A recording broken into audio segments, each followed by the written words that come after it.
Hello? All right.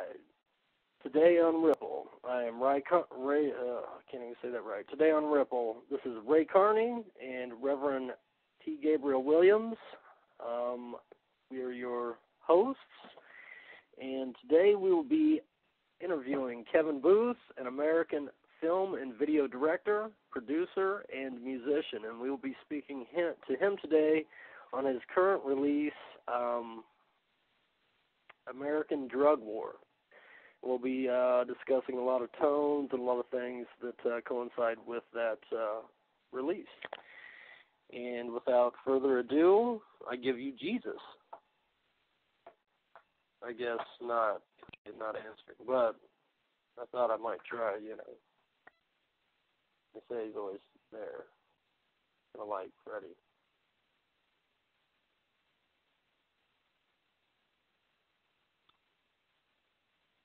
Run.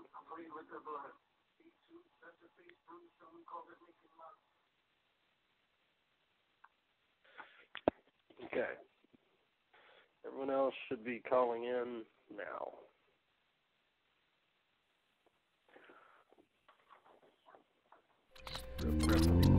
Ripple. The colored water drugs dropped into clear water. Good for this right now. Ripple influences the whole colored water. Ripple dropped into a clear bottle.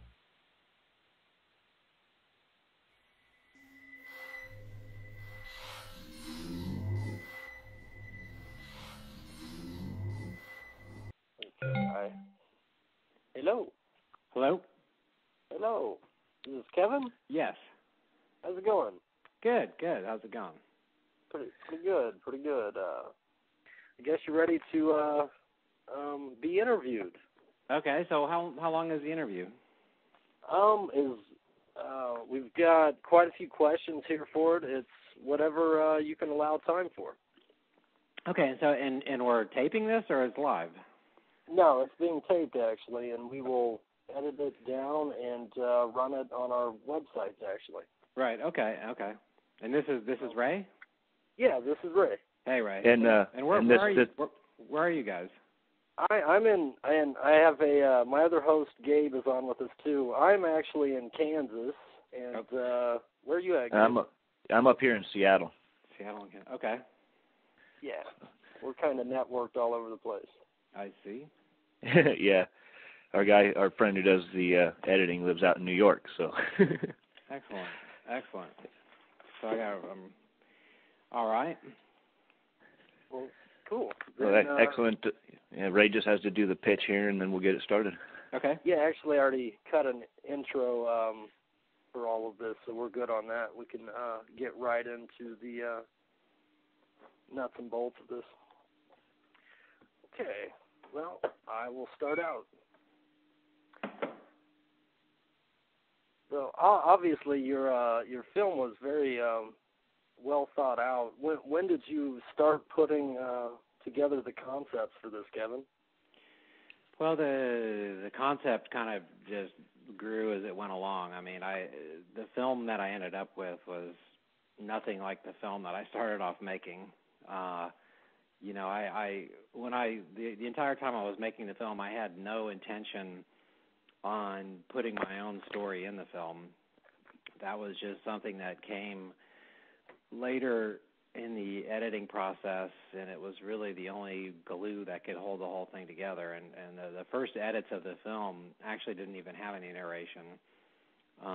And although they had all the information in there, people had a hard time sitting through 2 hours of information without having some sort of threaded story put together. So the concept of the final product just, evolved as it did, and we even, went to one film festival in New York, won a film festival with the first version that had narration, but it didn't really have any of my personal story in there, and just had little bits of it. And then I had some people out here in Hollywood saying like, oh, you're not going to be the next Michael Moore or the next Morgan Spurlock, so give it up, and nobody really cares about who you are. And then I had other people that would come to my screenings all the time and tell me, my favorite parts of the film are where you talked about your own life and all that, and that's what kept me interested. So I was very conflicted on that part of the film, but just ended up in the final edit, putting more of my own story in there and trying to thread it together like that. So it was a long, slow evolution. Yeah, how long exactly did it take you to actually finish this? I know I was reading somewhere that you went through several stages. Right. Well, probably about 3 years of filming and 18 months of editing. Wow. Yeah. Mm-hmm. I really like the personal touch with it, and I can see why people would say that. It's the information flood is good for a while, but then you feel kind of overwhelmed, and you intersperse it so well with your own personal story that there was nothing to do but watch it from finish to end because you want to know how it ends. Yeah, So. I mean, it, like I said, it was just a really tricky thing because I never really set off to tell my own story with this, but without that, and I kept realizing that all my favorite stories about drugs and addiction and all these things always had to do with just the personal story of the guy that you didn't really know about, or just the poor old schlub who got addicted or hooked, or and really wanted to tell my own story is just like the common man story, and not say, wow, look at what happened to me, isn't this crazy, all this death in my family or this and that. It really just came from a place where I'm was thinking, this is something that I bet a lot of people out there can relate to, and it has been, pretty common. I mean, I think there's a lot of people out there that can relate to having alcoholic parents, a lot of people out there that can relate to getting addicted to pain pills, and a lot of the stories and things that happened to me in my life, as I'm finding out with all the letters I've gotten since it came out on Showtime, that there's a lot of people out there that can relate to these stories. Absolutely. How do you get a lot of your footage that required permission? I know some of it's public domain and stuff, but I know you had to have had to jump through some hoops to get some of that. Oh, various licensing. There's for example, the CIA hearing. When I first was trying to license that, I was trying to license it from C-SPAN, and then ended up through some other connections and knowing some other people that were doing some other films, and realizing that after I got in with the lawyer here, and in order to get it broadcast on Showtime, you have to get this thing called E&O insurance, which is errors and omissions insurance. And in order to get this insurance, I mean, you have to basically cover your ass on every little speck of footage that you're using. And what I learned was from my lawyer and using leverage, so this is going to be some advice for some filmmakers out there, is that if you have something that you believe is public domain, but it makes you nervous and you're still afraid of getting a lawsuit, or say like the people that you're trying to sell the distribution rights to are nervous about you taking this public domain route, you can always go to the people you're trying to license the footage from and say, hey, look, my lawyer says that I can use this public, that this is fair use, and I'm allowed to use this without paying you. However, in the sense of fairness and the sense that I don't like any kind of gray area in my life, why don't I give you a little bit of money and at least have it be something, and we sign over something legally saying that I have the rights to use this, and then we're all good. And that ended up working on several things and ended up saving me quite a lot of money. It's the adding the little sugar cube out there. Yeah, I mean, on a lot of these things, when you use just little pieces of news footage and things like that on a documentary, you really are allowed to use this thing, the fair use doctrine.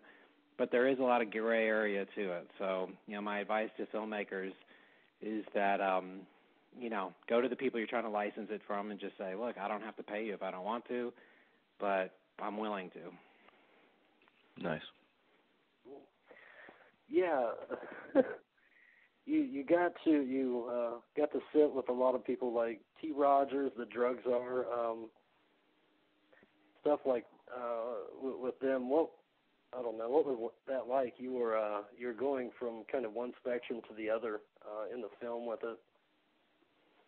Well, of course, in the filming, they were big different chapters in my life. The funny story about T. Rogers, he and I have actually become really close friends. I helped him set up trogers.com and helped him get a PayPal account to sell his books and all that. But he's a really great guy, and so I kind of pride myself on the fact that have remained really good friends with many of the people in the film.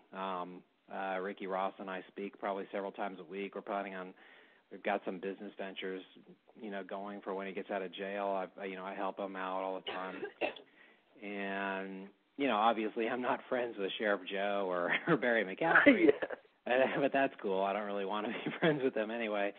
But, one of the points in this film that you get so sick of was the same old gangster tales from Central L.A. where the film crew goes into the ghetto and tries to make it look how scary and crazy all these people are. And I wanted to kind of go in and debunk all that and just say, look, these are just regular people, living their lives. And yes, nobody is for gang violence, especially these people that are living in these neighborhoods. But in most cases, these are situations that are thrust upon these people, and they don't really have a choice.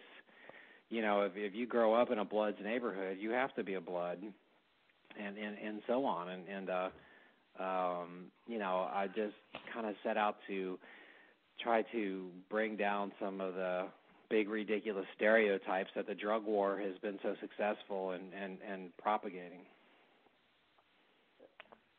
Did any of the people you interviewed, especially like the sheriff or the czar, did they try to back out after you had shown them the film, or? Well, it doesn't really work like that. During the interview, I got everybody's permission to use the footage, so you're not really required to show the people the film unless you make a deal like that. So, it's I'm sure. As everyone else in the film, when the thing started playing on Showtime, everybody in the film that I know, their phones started ringing with people telling them. So I'm sure Sheriff Joe and the General Barry McCaffrey got several phone calls themselves saying, like, hey, you're on Showtime right now, is like, because everybody else did. So, but these guys, they're public guys, they're, when you're a politician and you put yourself out there as a public figure and a politician, you kind of lose those rights to privacy. And the thing that makes the one thing that makes Sheriff Joe so great is that, as I learned about making a film about the drug war, is that anybody against the drug war was happy to be on my camera, but anybody for the drug war didn't want to have anything to do with being on my camera. Wow. It's just kind of like with what's going on with the Bush administration right now. You kind of like start, shining a flashlight in a nest of cockroaches, and they're all going to go scurrying away. They don't want to be under the light. And the drug war is very similar to that. So, I guess when you get a cockroach that doesn't mind having the light shining on him for a while, then you got to like kind of keep, take it all in. Oh, for sure. I mean, it took me a lot of time and trying to convince myself to finally get up on the podium to do work with Normal back in Colorado years ago. And, because it's like, even though you want the truth to be out there and whatever, sometimes you're just really afraid of the consequence enough to stay undercover. Yeah. Even if your message is good. Yeah, but in this day and age, it feels like the everything is accelerating to such a high point that that the only way we're going to take this country back is if everybody just keeps plunging ahead. And it feels like there still could be some hope. With as bad as things are, I think our main obstacle is just the fact that so much of our military and our police and now that we've got these private security forces have been brainwashed by these evil people, and there's no telling how far they will go once certain orders are given. And that is the scary aspect. I mean, your normal person who becomes a police officer really doesn't, or a DEA agent even, doesn't really do it for evil purposes. They mostly are good people thinking they're doing the right thing, but they've been sold a phony bill of goods. And absolutely.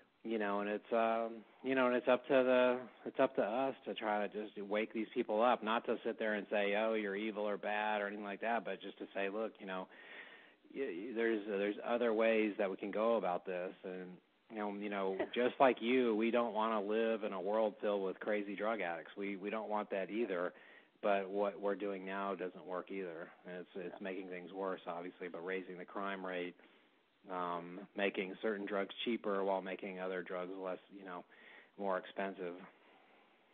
Yeah. Early on in the film, you bring into view your brother Kurt and his years of drug abuse. I kind of share this in common. Like, you said you got a lot of letters when that came out about instances of people. And my father used to shoot heroin into the webbing in his toes to make sure he hid the track marks. He didn't want me knowing.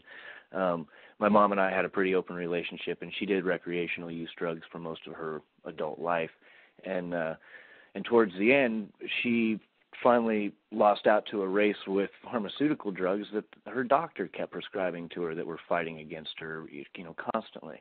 The tox report was just kind of crazy. And while I was witnessing that, it was kind of a long-term, steady decline, where you just kind of saw it day by day. And I was wondering if that was the same kind of thing that you saw over the long term with your brother. Well, Kurt was schizophrenic. And he did, he had a lot of health problems, but his, it was kind of weird. He went up and down, and, I'm not going to lie to you and say he was in great shape from, he probably smoked 3 packs of cigarettes a day since he was 16. But it was a different effect. I mean,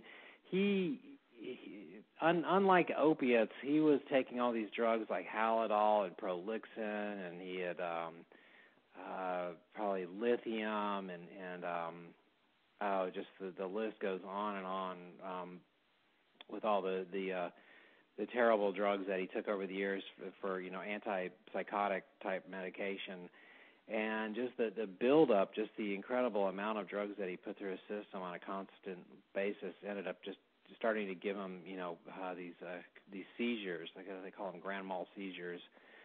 And it was a seizure that killed him. But I mean, Kurt would take this medication on a daily basis, and sometimes I would just take like a little tiny speck of what he took and just be knocked out by it. I mean, the amount, the amount of medication that he was on could knock down an elephant. It was just amazing. I'm going to be definitely having a good friend of mine listen to this interview when we're done. Similar thing is happening to him, and his seizures are getting, they're just overwhelming. They keep prescribing and changing and re-prescribing things for his epilepsy, and he's starting to have, up to like 2 seizures a day sometimes, but no matter what, at least like 5 to 6 a week. He's hallucinating during the day. It's... Yeah, I would, I recommend to people, look, I'm not going to sit here and say that, all pharmaceutical drugs are evil or wrong. I know that if Kurt hadn't have been taking some medication, he used to think, like Satan was trying to kill him. I mean, he needed something, and it was more than smoking a joint could do. I mean, and actually pot really didn't agree with him that much. Marijuana is not the answer for everybody. But, the doctors, it's just crazy how they will just keep giving you this and this and this. It's like, oh, you got the jitters? Here, take this. This is for jitters. Oh, now you got the shakes? So we'll take this. This is for the shakes. Oh, now you got blurry vision? Take this. This is for the blurry vision. Oh, now you think everything's upside down? Here, take this pill. Turn everything back right side up. I mean, there's no end to it. And our brains and our systems and our liver and everything else, kidneys, can only take so much of this stuff before it just becomes toxic. And so, if your friend can try to detox himself and try to control himself, with his, to try to wean himself off the medication as much as possible and try to detox. And I think sometimes people just need to start over again. If you could just get all that crap out of your system for a little while and try to find your center again a little bit, and then you can kind of just dose yourself up with the medication that you need and just try to find the one thing. But if you find yourself taking medications to treat the side effects of other medications, I really, really think you are on a pathway to death. Absolutely. I know Ray is going through a situation with his mom. You know, he could explain it better than I can. Yeah, she's probably a 30-year veteran of these mental health medications, and she's disabled. Pretty bad deal, because about once a year she has a nervous breakdown, and they reevaluate it and change her medication or something.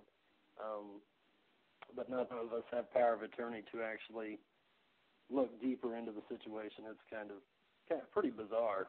She thinks Satan is chasing her quite a few times when she has these breakdowns as well. Delusional type stuff. Yeah, I mean, one of the problems is that, you know, our parents or our older brothers and sisters, you know, don't want to listen to us. And they're only going to take advice from, like, the old men wearing the white lab coats. Oh, and, no. You know, my mom, she's shutting them out right now. I'm actually in contact with a lot of people in her area, the mental health people that deal with her and stuff like that, and she has shut them down, and I honestly wonder if there's not something going on to where she should have reasons not to want to deal with them. But she does need medication to be stable, so she is not, I guess, vindictive and delusional.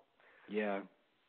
I wish, you know, because I don't recommend smoking marijuana for everybody, but I think, you know, in some cases, I bet, like, ingesting marijuana could probably be a good way to try to help center people a little bit. You know, I wouldn't recommend smoking pot to anybody who didn't want to do it. Yeah. But if you could get, you know, some of the just the other kind of like THC based medications, or just the edibles, like Marinol and or you know, or even better than Marinol, just basically just like the candies or the oils or the elixirs, any of those things that don't necessarily get you so high, but they have like a really good, peaceful, sedating kind of quality to them. Yeah. That was something really neat in your film that I hadn't seen. I had heard about the cannabis selling houses and things like that. And when you think about that in your head, you're just seeing, oh, there's, you know, trays of smoke or whatever. Seeing all of the cool product names, you know, that based off of real products that were based towards, you know, eat this, because, you know, there are a lot of people who they are not going to be comfortable with smoking it, and that makes absolute sense, you know. And some people might even be fighting respiratory illness to begin with, so why would they want to be putting smoke? But when they put it out to them in a tasty manner, you know, it makes it a lot easier to swallow. Really. Yeah, and people can feel the effects of it and how it's different than opiate. I mean, our government has denied us one of like the most amazing medications that God left growing naturally. I mean, it's just very odd to me that there's kind of like these three basic type of plants that God left growing naturally on this earth. You know, you got the opiate type, you know, poppies. You got the coca, and then you've got the cannabis, and you know, these three things. Now, I can get a prescription for cocaine if I get my tonsils out in all 51 states. Exactly. You know, and I can definitely get prescriptions for any kind of opiate derivative, OxyContin, Vicodin, Percodan, any of that is easy. You can get that over the internet. So why, when it comes to marijuana, does everything change? Well, it's really simple, and that is because if they legalized it, everybody could grow it, and the pharmaceutical companies would lose billions of dollars. And so, you know, we as a people are being punished because of the profit margins of these big chemical corporations, these pharmaceutical corporations, and obviously alcohol and tobacco companies would lose a lot of money as well if marijuana were legalized. You know, it just goes on absolutely. and on. It's one of the things when I used to speak with Normal, my 15 minutes on the podium was about industrial grade hemp and essentially the prohibition against it. And, you know, that was the basic point. You know, you've got lumber companies, you've got oil companies, you've got DuPont and the major chemical companies, all these people with so many lobbyists that they can afford to keep out on the floor, when as people wanting to legalize hemp or legalize marijuana, you know, you don't have that push, you don't have the money to try and fund the amount of people it would take to keep that many lobbyists on the floor. You know, for every 10 of theirs, we may have one. Yeah, no, it's and just the nature of it too. They're not going to be just as demonic as other guys. They're probably going to actually be people with morals and values, and so they're not going to be the same kind of people that will lobby for Dow Chemicals, who will just lie through their teeth in order to get their way. Yeah. So absolutely. it's a screwed up system we have. But I kind of feel like now that your average man is being kicked in the butt with his pocketbook right now, and just good, hardworking Americans are losing their homes to the foreclosure crisis.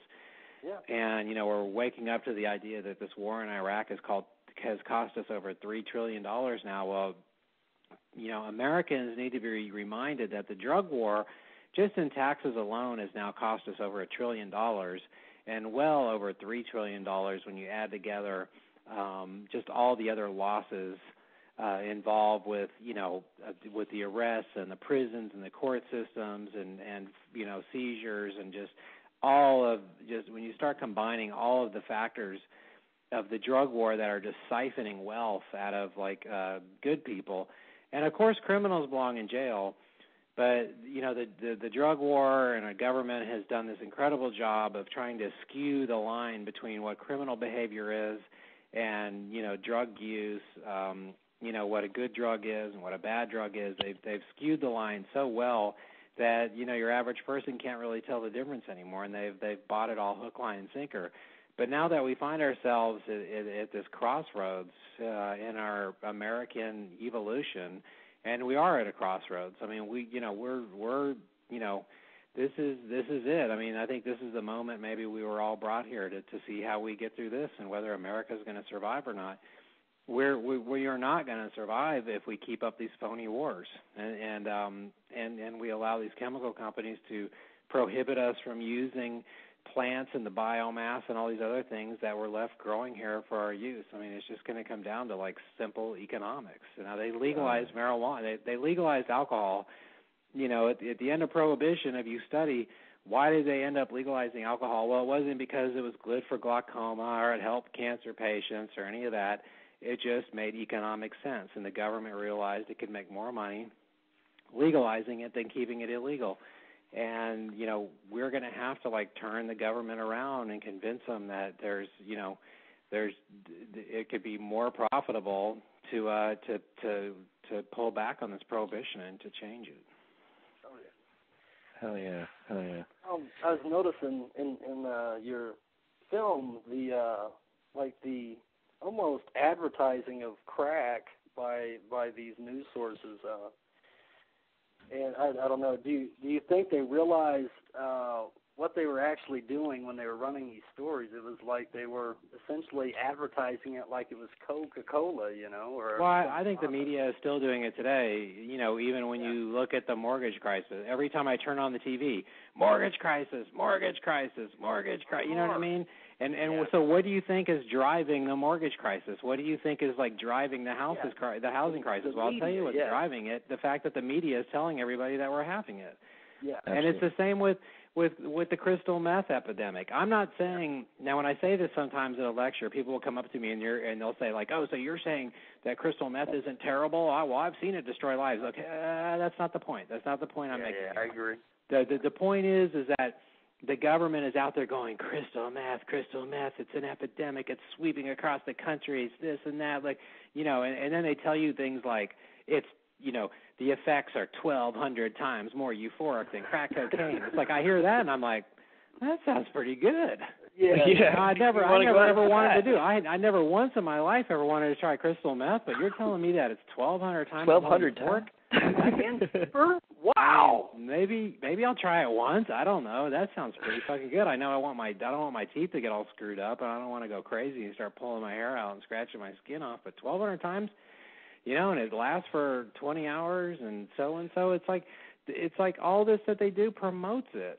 Yeah, I agree. It's like they didn't realize that bad publicity made Marilyn Manson a millionaire. There's no such thing as bad publicity. And I know. That's kind of what I was trying to get to. It's ridiculous from where I see it. The same way, with these DARE programs and all that. I mean, it's proven now by mainstream media that whenever they do these Just Say No and these DARE programs and all that, it just boosts drug use. Why? Because people that weren't even thinking about it now are thinking about it. You got I'm sitting around there going about my normal day, and all of a sudden a TV commercial comes on talking about the evils of marijuana. It's like, hey, pot, that sounds pretty good. I wasn't even thinking about it until this commercial came on. Right, I was just reading. Now I totally am jonesing. Yeah, geez. Yeah. Speaking, why do you think they haven't taken marijuana at least out of the Class 1 drugs yet? Well, because, like Judge Gray says in the film, that 85% of all illegal drug users only smoke marijuana. So if you take marijuana out of Schedule 1, if you remove marijuana from this drug war, the entire drug war will crumble because there aren't enough arrests. There's not enough business to keep this entire industrial prison complex up and running with all the courts and agencies and task force and just on and on and on and on, these hundreds of thousands of gainfully employed corrupt people. It would all come crumbling down if you took marijuana out of the equation. There's just not enough heroin and cocaine and meth arrests to keep it all afloat. And that's why literally 800,000 pot arrests every year. So literally as a smoker, if I get in trouble, all I'm doing is providing another piece of revenue for this industrial complex machine of our prison system. Yeah, they want you. They want you to be caught up in their system. That's the whole point. This system, it's like a roach motel. You get in, you don't get out, and that's what they want. Yeah. But this has nothing to do. The whole idea that this is, that when they'll sit there on TV and they'll go, well, this is to protect the public from harmful, addictive. Okay, cigarettes. Okay, it's like argument over cigarettes. If you're so concerned about my health and how come I can go buy cigarettes, how come all these people I know have died from cigarettes? Half 1,000,000 Americans a year dying from cigarettes. So there's no justification with this ridiculous argument. And when you talk to some of these drug warriors, they'll go, well, two rights don't make a wrong. And really, then all you got to do is say, okay, but you're wanting to put people in prison. You know? So why don't you start putting it's like right now in California, you constantly, it's a big game of cat and mouse here with all the medical marijuana dispensaries, and the state has approved it, but the DEA, so the feds are always coming in and doing these busts. Well, we hear this one story now that they're gonna ring it in our ears over and over again about how a stoned guy who had gotten his pot from a medical marijuana clinic, he ran over a police officer. Oh my God, marijuana. And so they're gonna play that story over and over again. But when I hear that story, I go, well, when's the last time, and they're going to come after anybody that had anything to do with selling this guy pot, right? They're going to put him in prison. They're going to take away their business, et cetera. When's the last time you heard about a bartender going to prison? When's the last time you heard of a liquor store owner going to prison? Oh, absolutely. You don't. Same exact thing. Yeah, you don't. You only hear what is pointed. What they're pointing to, essentially. Absolutely, yeah. So it's the people in the pot movement need to realize that we're not fighting against something where it's like, God, if we can just convince them of this one thing, they'll see the light. It's not like that. No, it's quite a few things. Yeah, it's no different than trying to end the war in Iraq. I hear people all the time going, even Bill Maher drives me crazy when he's like, oh, George Bush, he's so stupid. And I'm like, well, stupid like a fox. Every day that we're sitting in Iraq, Halliburton and Bechtel and all of his buddies are making billions of dollars. Where's all the oil going? The war is going exactly how they want it. They want it to just be this continuously hellish thing that never quite ends, just like Western medicine has become in treating cancer. They don't want to cure anything. They just want to treat it. Yeah, they like to have the revenue machines, and that's exactly what they are. It's just like the minimum balance on a credit card, right? They don't want you to ever pay it off. They just want you to just have to just be stuck to them for the rest of your life, paying in, just like the old sharecroppers. And credit alone is just one of those huge scandals. That there's more people in debt through credit than even money exists. Oh yeah, it's all tied together. Yeah, it's all tied together with drugs, money, oil. Really, to me, it's like the oil cartels, the drug cartels, meaning like the pharmaceutical companies, Right. And the chemical cartels are really the ones I believe that are destroying our planet. Backed by the bankers, and the American military is the one who's enforcing it. It's really odd that we have laws against these natural things, and then we have these chemical companies coming in and destroying things. I love when somebody preaching intelligent design talks about how I guess God made a mistake on the day he created marijuana, right? I guess we need you guys who look like chipmunks. By the way, all these fundamentalists look like gophers and chipmunks to me for some reason. Yeah. how they think it's we're gonna fix God's mistake, And so it's a little glitch in the old anti-evolution theory. Sure. So Kevin, tell me about your Boy Scout adventure that led you to our friend Mary Jane, marijuana, pot. That's funny. I was just having another memory too that I forgot to put in the film, and that was. Well, I had one of my first pot experiences was at Philmont Boy Scout Camp. I don't know for you guys out there. Philmont is a big scout ranch, several 100,000 acres in New Mexico. It's absolutely gorgeous, pristine land, and we did a 250-mile backpack trip, and that's when I learned all about weight and size, because my first exposure was with hash actually, and the guys in my scouting troop actually had brought hash, and I was like, wow, you got hash? And they were like, well, yeah, because it weighs less and it's smaller, and we're backpackers. That's that. And then the first time I ever got caught, we were actually, our Boy Scout troop was at Fort Hood Army Base, and we were sitting on one of those cannons where you turn the gears and the cannon goes in circles and up and down, and we were sitting there smoking a joint when the MPs came running up on us, and but we didn't get any trouble, so. They probably took the pot away from us and kept it themselves, of course, because everybody. That's the thing with pot. It's you get anybody in private, including Sheriff Joe or any cop and all that, and you go, "Come on, pot's not bad, you know it, right?" And they'll go, "Yeah, I know." But they have to be in a group in order to have this it's evil, it's bad, we got to stop it. But that they all know it's just bullshit. They all know it. Yeah, I've had two actually really, as odd as it sounds, pleasant experiences with getting caught red-handed, with my hand in the cookie jar. One of them led to me. I'm sitting there pleading guilty, and the judge is sitting there talking with me, and everybody had been standing there with their eyes down and not talking to the judge face to face, and I'm just not that kind of person. I respect him for what he is, and we started talking about stuff, and he's like, well, I'm going to plead you not guilty and have you talk to the prosecuting attorney. I'm like, what? I just told you what I was doing, And then I talked to the prosecuting attorney. He asked me what happened. I told him, look, I had my hands in it when they walked in the door. There's no way I'm talking my way out of this. And he's like, well, I'm going to call this a disturbing the peace charge, and you can pay a fine by buying a gift for the kids for Christmas. I'm like, okay. What about a bong? Yeah. Shit. Okay, you got 5 kids? And then just a couple of years ago, I'm a glass blower. I'm off doing sales in Colorado. I get stopped on Colfax by Denver gang unit. Wow. Well, I just thought that was all going to be horrible. And it turned out really, really well. He did find what he intended to find, and I had 3 friends with me. He asked me if it was mine, and I said, yeah, and we sat there and we started talking. And he was making me show him my tattoos and talking about stuff, and he just got interested in who I was as a person when he realized I wasn't some weird gang member from downtown that was going to threaten his life.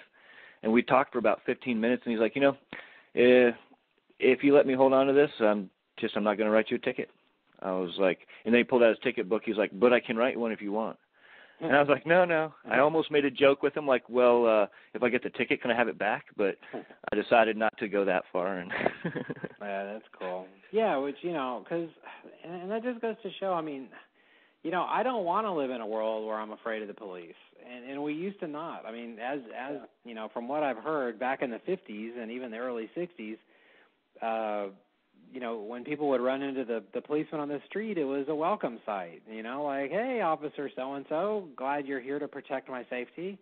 And now we live in a society where, I'm driving my car. I'm definitely 100% sober, have been for a long time. I've paid up on my insurance. I'm 100% legal. And yet I see a cop and I still become fearful because you just don't know, what is going to happen or what could happen. And that's just sad that that it's become like that. And the drug war has been a very instrumental part of making the police into the bad guy. And pot smokers don't want to be bad guys. And they shouldn't be. Pot smokers, your average pot smoker doesn't want to do any of the harder drugs. Your average pot smoker has a job, has a profession, pays his taxes, goes to work on time, does everything, wants to be like a home-owning citizen, and they want the police to be on their side. But you have this one thing because they choose to smoke an herb instead of smoking like a brown tobacco laced with 10 different types of cyanide and drinking fermented buds instead of smoking buds. That now they're criminals, and so that has basically made it so our police are now having to support morally wrong agendas. Yeah.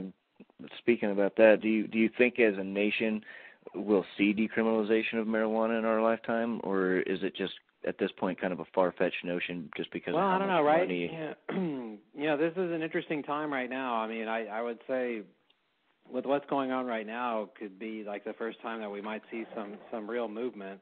The Barney Frank has introduced this new bill. I don't know if you're aware of that, called the Make Room for Serious Criminals. I wasn't aware of that. By Ron Paul. We've got a deal on our website right now. If you go to AmericanDrugWar.com and you go and you order the Activist 2-for-1 special, and what we'll do is we'll send you a copy of American Drug War DVD for the regular price, and then we'll send another one at absolutely no cost to your congressman, your senator, or your state representative, in support of the Barney Frank bill. Now, I can't tell you 100% whether it's going to pass or not, but it's an unprecedented thing. This is like a new level, a higher level, and especially with getting Ron Paul involved in there and definitely trying to get the federal government. Because I'll tell you, California, living here in California, this is a very, rich place with a lot of money. And you've got all the, you got 400 medical marijuana dispensaries here in Southern California. And these people here, including the LAPD, they don't want the feds here busting people. So when you have this situation where the local police and the state police and the city police are against what the federal government is coming in and doing to the local citizens, the local tax-paying, hard-working, non-violent, non-criminal citizens, then you've got a real, you've got a constitutional crisis on your hands. Absolutely, because this is not what the people want, and so. Over and over again, you poll the people. It's over and over again how many times they poll. At least between 70 and 80% of all Americans do not think that marijuana should be classified as a dangerous drug, and yet it continues to be just because of the powers. It's just like the war. So, if they keep these agendas of war going on and all that, then it's kind of like.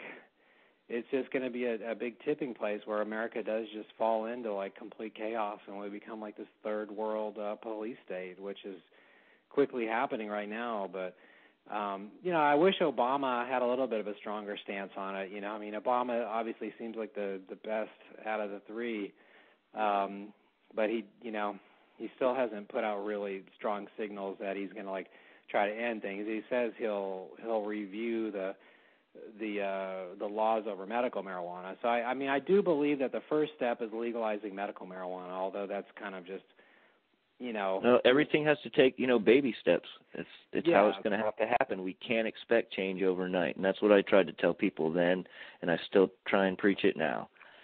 But we all have to do our part to try and make the small changes happen so that overall we can see the big change occur. Right, and my thing is that wanting to get out there and to somehow, get people to, like, not be afraid to stop, it's one thing for, like, us to be talking or for me to do a lot of the shows that I do, but it's people like us have got to have the nerve to, like, not just preach to the choir and get out there and present these ideas in an adult, educated, organized manner to the people that can really make a difference, to the people that do believe this drug war is righteous and should continue. It's up to us to present the evidence and to like lean on these people and to make sure that we can get people involved, not just because they want to be able to get stoned and not have it be illegal. And which, by the way, is funny because in Amsterdam, where you are allowed to get stoned, pot smoking has gone way down. I really think that if you legalize marijuana, a lot of kids would stop smoking it because it wouldn't be rebellious anymore. Yeah. For sure. It's funny. It would take like all the glamour out of it. Right now, the whole glamour with head shops, and when you go past a head shop and it's all that, is that it's like, it's subversive, it's anti-government, it's cool and all that. If you took all that away from it, it's just, you know what I mean? It's so many people are going to be like, whatever. I'm just going to drink a Red Bull. I don't care. It would definitely make my personal revenue go down. Yeah, exactly. That's what's so funny about it. I mean, and it just because it's the prohibition that keeps the prices high. But it's the same thing right now. If you were to make cigarettes illegal, tomorrow you would have people getting shot over cigarettes. You would have Bloods and Crips and MS-13 guys like selling cigarettes, and you'd have cigarette murders taking place on the streets because that's the way prohibition works. And you just study the history. It's real simple. I don't know. Do you think there's more money to be made off of drugs legalized than illegal how we have it now? Well, that's the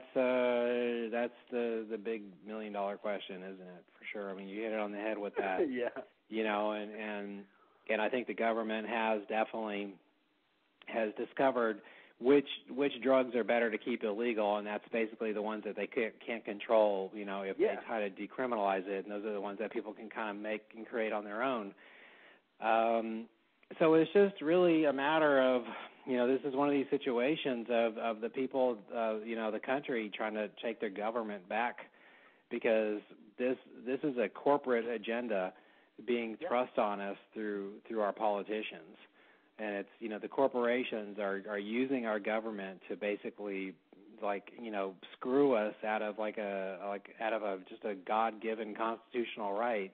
Yeah, civil liberty, And using that to just protect their own private interest, and they've done a really good job of it so far. So, it's a matter of just trying to wake up enough people to realize that if it was decriminalized, that we could shift. The money is going to have to make a shift. I mean, maybe instead of building prisons, I don't know, build hospitals. Just an idea. Maybe instead of building more prisons, we could build schools. I don't know. It's kind of crazy. It leads me back to my mom. I asked them why they weren't rehabilitating her as long as they used to, and they were like, we don't have enough bed space. Yep. So, the money could be used 100% in different areas. It'd be a lot nicer. Yeah, no, I mean, it's, the drug war is just a way to take people and warehouse them and turn them into slaves. Yeah. And I really do, and I'm not a big conspiracy theorist, but I do believe that they're building more prisons that they're letting us on to know about. I do believe that there's a larger prison population than we know about. How would anybody know? There's a good possibility. There's I know Ray living in Kansas and when I was living in Kansas, and then when I was living in Colorado as well, the privatization of prisons going on out there. But then there'd be these established prisons that you see. You're driving out in BFE, and there's a prison. It's very obviously there, but there's no signs saying what it is. There's no signs coming up to it saying correctional facility. Like anywhere else you drive in the country, it lets you know when you're coming close to a correctional facility. Right. So what the heck are these things? Yeah, no, it's, our country just took a really wrong turn when we allowed, basic medical needs and law enforcement to become private, profitable things. And one of the big dangers now that, I barely touched upon at the end of the film is getting companies like Blackwater, and getting, private security forces involved in the drug war. That really opens the box to make it even worse when you're going to have private security forces that aren't even responsible to like the courts, that aren't even, they don't even have to like be responsible to anybody. They're just working for some guy with a gun who's allowed to come kick down your door and throw cuffs on you and taser you, and he doesn't even have to report back to some judge. And that's what's going to happen here. And there's no telling how this Iraq thing is going to like cook out, but you're going to have all these like screwy militant people coming back in the United States, and they're all going to be living amongst us. And it's going to make candidates for Homeland Security. but it's going to make scarier. What happened after the Vietnam War? This is going to be so much worse. Oh yeah, this is going to be crazy. So much other shit over there. Yeah. And we already know that the suicide rate's going up huge in these private security forces. We've already seen the evidence of what happens with that with Abu Dar. They're taking these guys right out of the private prison system, which usually only gets its recruits and its people working for them by people who have been either abusive in the prison system in other places. Then they take like the worst of those guys and they put them in those security units that go out because they have no moral objection to doing whatever it takes to do their job. Yeah. No, it's frightening. And I know that going into the private prison when I interviewed Tommy Chong, it just had a very weird feeling to it. Just a private corporation, and for people that think that we're conspiracy theorists, we're talking about this. Google the words GeoCorp or Geo Group, and they formerly used to be Wackenhut. I talk about them in the film, and you'll see that this is a U.S.-based corporation that is now building prisons on 7 continents. And hearing their little spiel on your movie, it was just like, oh man, that is just creepy. I know, it's just like for all your detention center needs. Dun, dun, dun, dun, dun. Yeah, that lady's voice, it's like it reminded me of something in a science fiction movie. No, it's unbelievable. When I was just calling there to try to like interview Tommy, and I got that, I just like, no freaking way is this on their answering machine. I mean, it's just in your face. It's just like they're just proud of how evil they are, Proud to be evil. Care. Yeah. So, does regulation require a commercial component to be effective? Boy, I don't know. It's kind of tricky, because I'm not. But I do know though that if say a big corporation like either a tobacco company, I remember back in the 70s where I don't know if it was R.J. Reynolds or Philip Morris or whoever was gearing up to actually start selling marijuana cigarettes. Yeah, they own it. I know Camel owns the patents on all of the original names that we know, like the Acapulco Gold and Maui Wowie. Like they had published something. I know it's going on 5 years ago, but it showed the boxes that they'd use.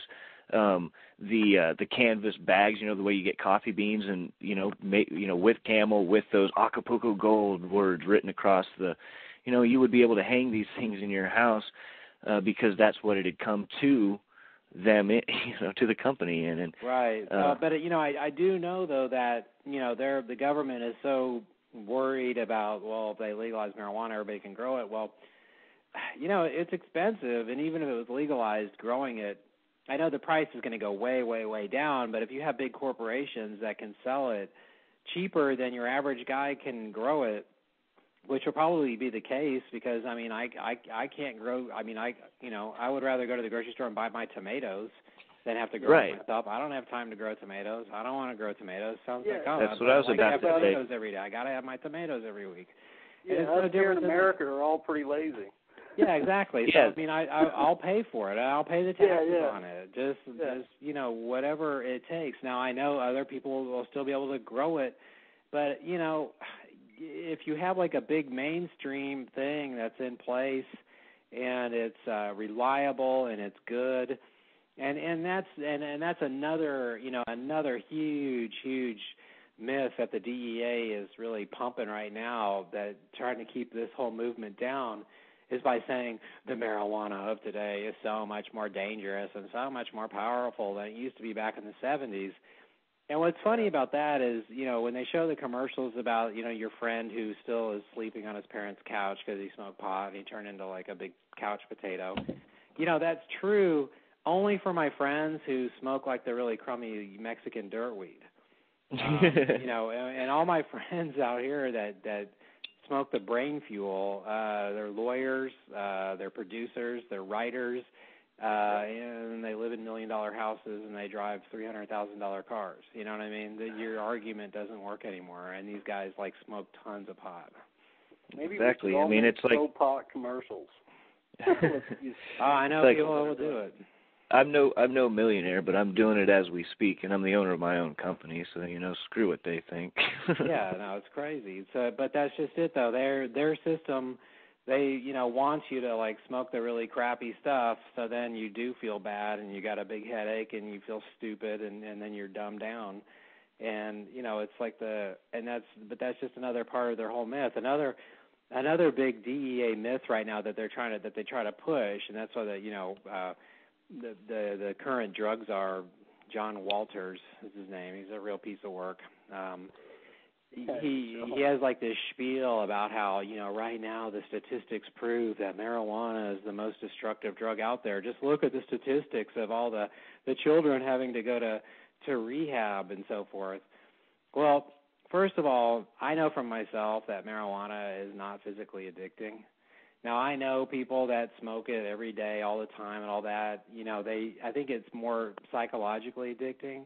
Yeah. I don't care what they say. I mean, you can use me as sure. a guinea pig if you want. I'll smoke it 10 times a day for 30 days in a row, the strongest stuff the government can throw at me, and they cut me off cold turkey. And you know what? I might be in a little bit of a bad mood. I might have a little hard time sleeping, but I'm not going to be wrenching in pain and wanting to kill myself like I was when I ran out of OxyContin. Yeah, and you're not going to go rob anybody, Exactly. It's just not that type of thing. And it's not a gateway. Yeah. Their other big fantasy is the gateway principle. And back when I used to do drugs, my gateway would be tequila or vodka or some other kind of hard liquor. And if I smoked pot, I would just sit around and watch TV, and it would never make me want to go find cocaine. But if I drank liquor... Well, what about... Go ahead. If I drank liquor, those are the gateways. But right now, see, the DEA uses these numbers to say, out of all the kids, rehab, marijuana is the main thing. And the way they get this number, it's very simple, but a lot of people don't realize this, is that, show me all the stats of here's all the heroin junkies that are in rehab, here's all the meth, tweakers that are in rehab. Well, guess what? They probably all smoke pot, right? Because show me a heroin addict, and I'll show you a guy that probably smokes cigarettes, probably drinks beer, and most likely, of course, smokes pot. Show me a tweaker, and I'll show you a guy that also smokes cigarettes, drinks beer, and probably smokes pot. And that goes down the road. So what they can do with these numbers is they can sit there and go, look, everyone's smoking pot. It's like the epidemic. And so all these screwed up people in all these rehab centers, they all marijuana comes up on all their things. They all show that, marijuana. So marijuana is the big, the big singular deal right there. Well, I've got news for them. If there wasn't such a thing as marijuana, it would all be 1,000 times worse. I mean, you guys should be lucky that at least these people can have a little bit of pot to smoke to take the edge off. Look at all the other drugs we have in society that nobody addresses, like caffeine, like sugar, things like this. Sugar has a lot of the same makeup as methamphetamines. No, it's crazy. I mean, it's the same. That goes back to our same conversation where if you were to outlaw tobacco or outlaw coffee, people then we'd have coffee getting wars. Shot. Yeah, you would have coffee wars. I guarantee if I went down and put up chains on every single Starbucks door out there and I arrested every single Starbucks employee, tomorrow people would be getting murdered for their latte. Yeah. Well, yeah, look, we had, the Boston Tea Party? That was kind of the same deal. Yep. But, it's the same thing. And there's a big percentage of people that learn The problem is with this drug thing right now is that Americans are so distracted with everything else that they don't think that this is important. And and what I'm trying to do with this film is I'm trying to wake people up enough to just say, look, this drug war, the drug war has been monumental in the New World Order takeover of this country. When Nixon started this thing back in 70, and I know you can go back and find other significant dates with the drug war, but if you want to say that this drug war started in 71, we wouldn't be in this place in history we are right now with this war on terror had it not been for these 4 decades of Nixon's drug war and just getting everybody used to the idea of we're fighting this substance, we're fighting this thing that's like this invisible boogeyman. Well, now we got a war on terror and a war on drugs, and will there ever be an end to it? Well, no. There'll never be an end to that. It's like a war on your imagination.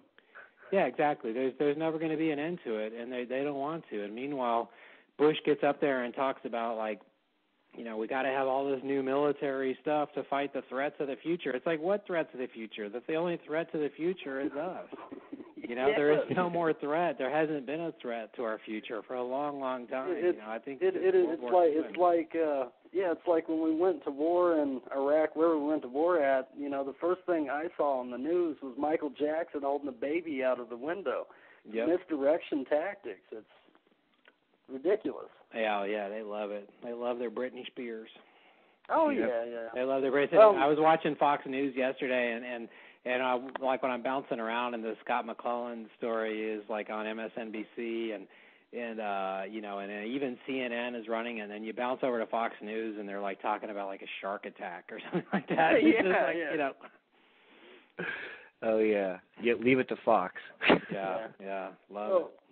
So if we, I don't know, if we legalized pot or beneficial drugs, do you think perspectives on them would change, or do you think a lot of the people that have been going down the path and listening to all the crap that's being spewed about certain things, if people would cling on to those? Well, I think maybe the first idea that we should try to sell on everybody would just be the idea of decriminalization, like they've done in Amsterdam and other countries. And that is it's not so much legalizing it, but it's not like you go to prison because you get caught with it, or you go to prison because you're growing it. It doesn't necessarily mean it's a legal thing to do. And there's I know that's kind of gray area, but it gets into the subject of harm reduction and all that, and I think we've got to be reaching a place in our society when good, hardworking Americans are losing their homes, where you got to go, dude. If we could legalize marijuana, what if I told you that maybe you wouldn't lose your home if marijuana was legal? What if I told you that marijuana was the number one cash crop in America, and that if we do all this math, that your taxes would go down, the property values would go down, crime would go down, all these things, maybe we could just try it. You know what I mean? What would happen if we just tried it? Totally. And so you've got to try. Have you been? Which is another thing, which is why the Southern California thing is important for people to watch, because the DEA tries to tell everybody that wherever these medical marijuana dispensaries are, you got all this crime, and it's just not true. It's just not true. I'll tell you where there's crime. Go to a liquor store. Okay? Yeah, exactly. Go near a bus stop or a train depot. Or gun stores, liquor stores, pawn shops. I like the way that T. Rogers in the film says, they came in and they, because I was trying to get him to say the gun shops and the liquor stores, and then when he added churches to that, I was like, whoa, man, that's it, the triple threat. Gun shops, churches, and liquor stores. The triple white man. The triple white bomb. I'd love to get to meet that guy. It's cool that you guys have a relationship afterwards, because it seems like just an A1 person to get to know, Oh yeah, no, he's sweet. He's a really amazing guy. He's into the showbiz thing and all that, but hopefully we got more projects to go in the future and all that. And he can be my co-star. Yeah. I was real young. I was born in Hollywood and lived with my grandmother for a while in Canoga Park.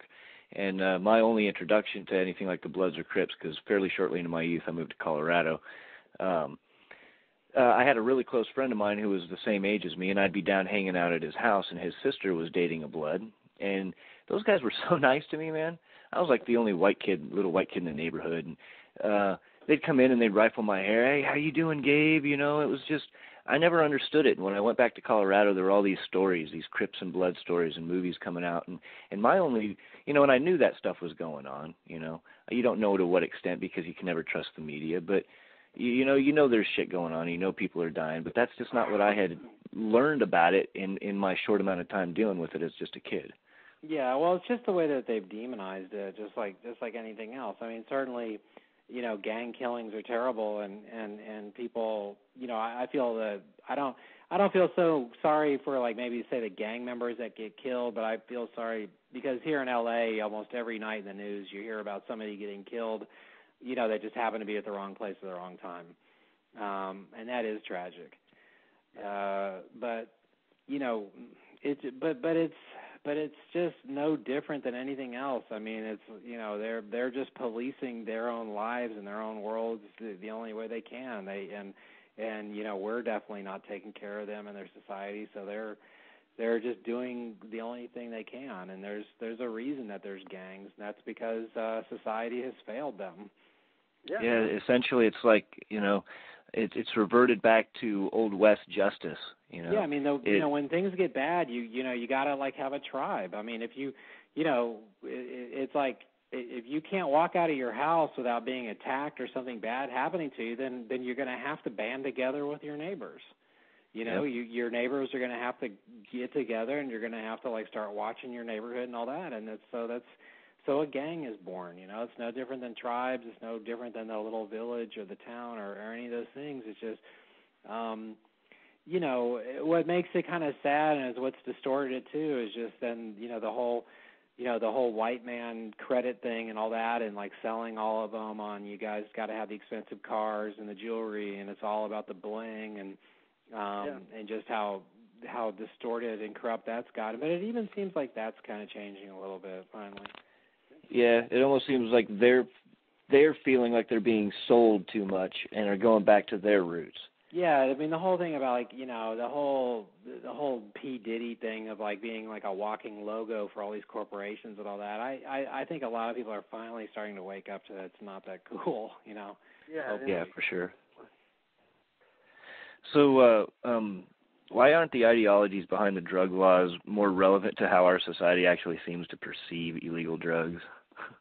Well, I just, you know, once again, I just think that you know, the people who profit from it, which are a lot of powerful people, have just done a marvelous job on brainwashing everybody. And like Mike Rupert says in the film, that the drug war is doing exactly what they want it to do. The money is flowing through Wall Street. You know, the U.S.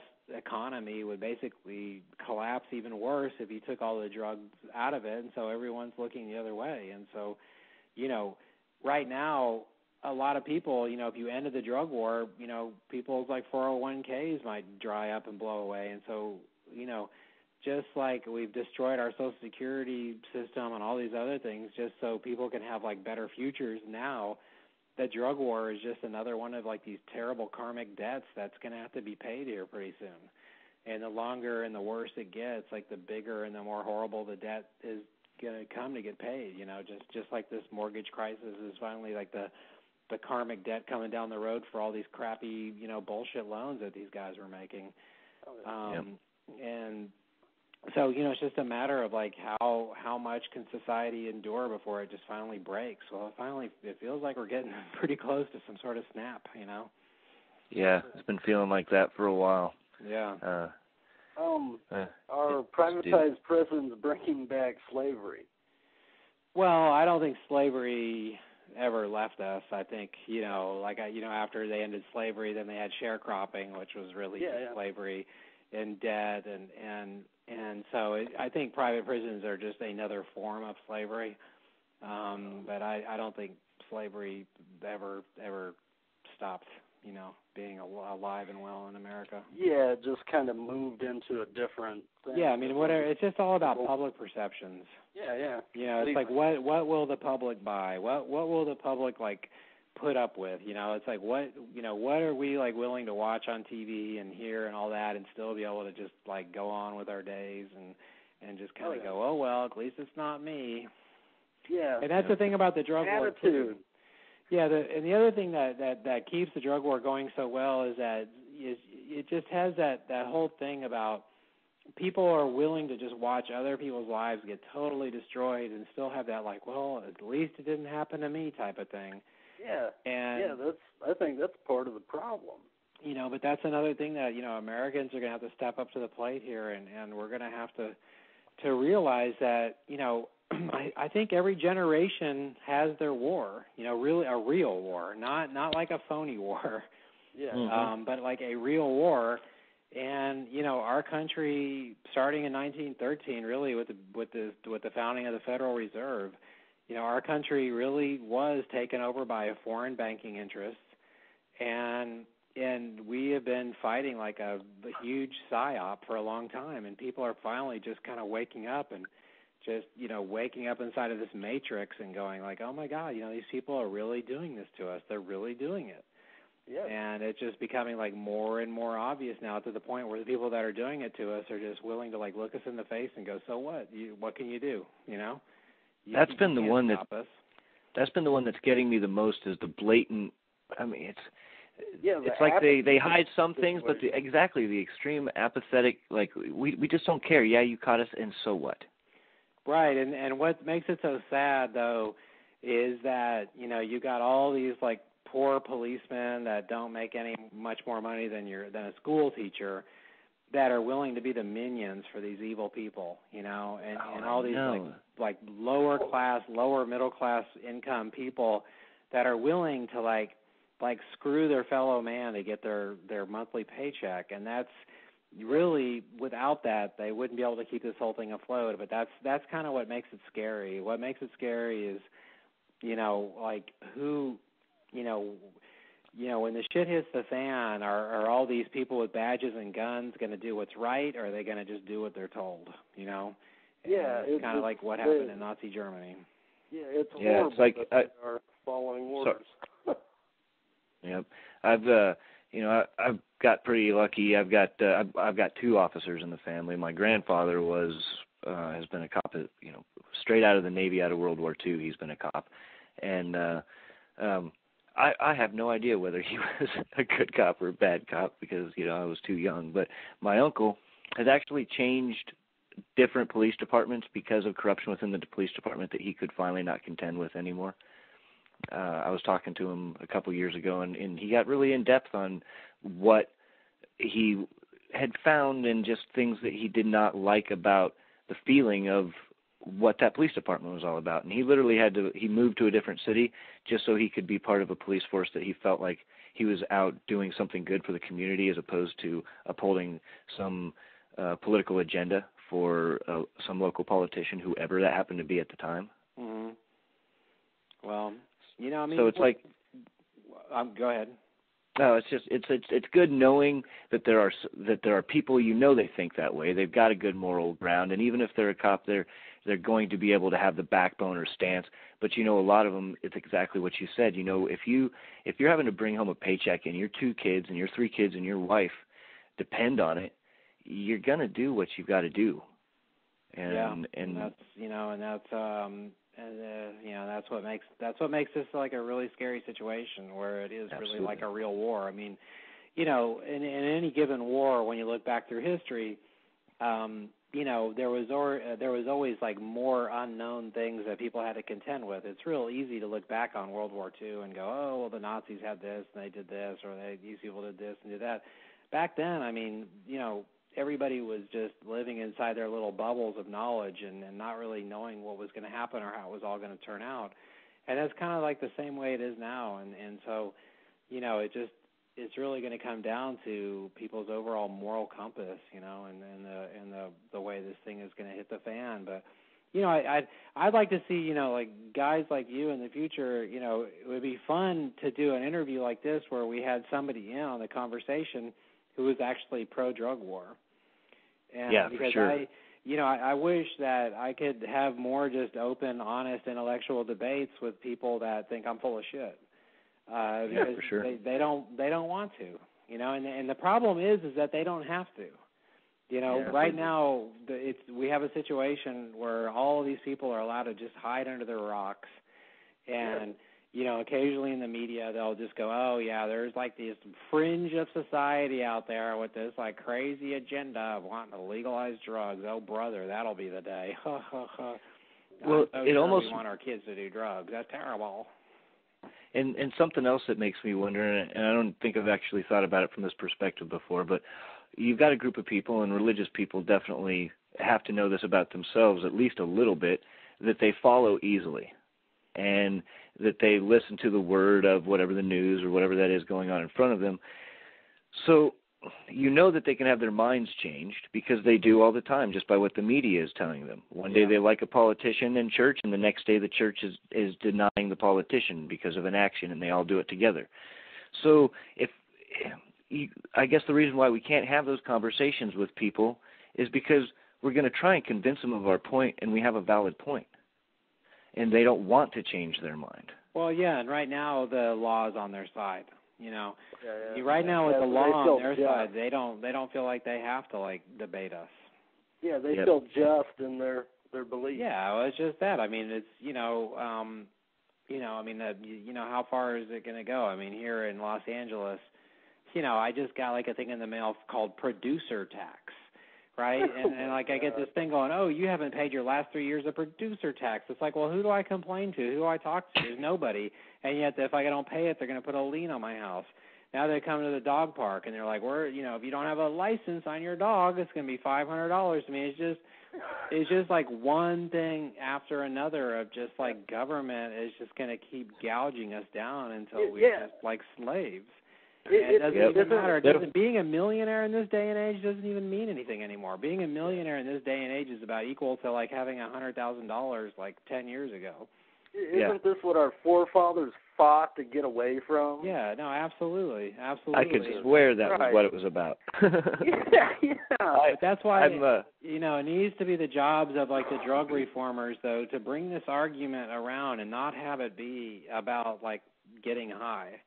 Even if it is sometimes in the end, which should be all right, which I always love that because that's what, the opponents of like medical marijuana, I just love it when they're like, well, they just want to get high. It's just like, okay, well, so what if they do? You know what I mean? I can go and buy Jack Daniels at the grocery store. I just want to get drunk. Oh, I'm evil. No, you know what I mean? It's like, so well, how is that an argument? It's not an argument. And one of the ones you mentioned earlier, they've got the law on their side. So my sister-in-law is Japanese, and and I can't even say she's stuck in a Japanese way because I know other Japanese people who are not like her. But my brother's in a situation where he had to either hide it or just stop, because her idea of the whole thing is, well, Gabe, it's against the law. And I'm like, and I sit there and I try to explain to her why, and that the law is essentially just, explaining to her American prohibition and things like that. And she'll listen to it, To her, it's kind of part of American history. But the only response at the end of it is, but it's against the law now. Yeah. And well, I understand that, Yeah. I understand that from especially from a family perspective. You've got something to lose. You got a business to lose, a kid, As far as she's concerned, there's no place for it. It's scary that people just buy into the idea that it's against the law and that you should just follow along, But that's why it's got to be the job of the reform, movement to convince people that this has to change for other reasons. And basically, I think right now everybody can agree on like the economic crisis that we're in. And I think maybe this economic crisis that we're facing right now could actually perhaps be a pivotal moment in this story. Because ending the drug war could change the whole playing field here dramatically, and it would take so much power out of the corporate. I mean, right now, these monopoly corporations have grown so big and powerful that basically they're destroying our middle class, and ending the drug war would be just a death blow towards them. And and we, good people do outnumber these people, and so it's, we've got to be able to convince people of the economical ramifications of it if they're going to change. It calls for revolution. Yeah, maybe so. And I don't mean, that it's got to be all destructive, but I mean, it's time for a change. Queensryche said it way back in the day, we got to change this shit. Well, it's, America's, it was an experiment. I think we maxed out the whole capitalism thing. I think, capitalism, it's a great concept. I think democracy is a great concept, but, there's boundaries to everything. And so, we've gone along for these couple of 100 years plodding along this way, and it was kind of inevitable that allowing corporations to just become bigger and powerful, that this is what was going to happen, Yeah. And that's, when revolutions come about, when the balance of power, and when you get, when we get to the point where like half of America is like starving in the streets, well, then there will be a revolution, and hopefully maybe we can bring about change before that has to happen. Something you mentioned is, that we could be seeing, we're at a pivotal point, we could be seeing a fall with the drug war. I strongly believe that they know that's going to happen just as well as we do, that they're, as any good thing happens, to them it's a good thing, that it will fall. And so and you can guarantee they've got things, set up to back that up. And this is kind of one based, kind of around the next election and kind of just in general for the Republicans alone because of how much money we know that they're pumping into the privatization of prisons. Mm-hmm. Is the significance of building all the private prisons in all the smaller towns for the political agenda and economic stance of the towns, building their how much voting capacity they're going to have for the next election and shit like that? Yeah. I mean, I agree.